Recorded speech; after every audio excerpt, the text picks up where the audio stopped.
Do you guys still make metal handles? That's today's question on Ask TFT. No, currently TFT does not make metal handles.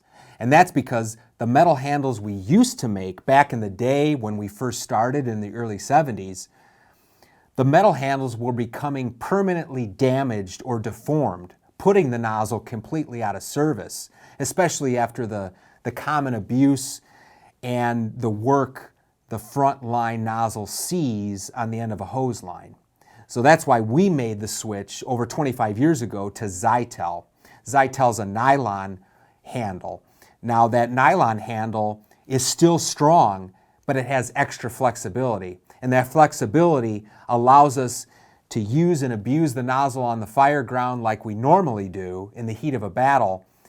And that handle will not permanently deform, and your nozzle will 100% stay in service and not out of service. Thanks for the question today, and keep them rolling in at tft.com/contact.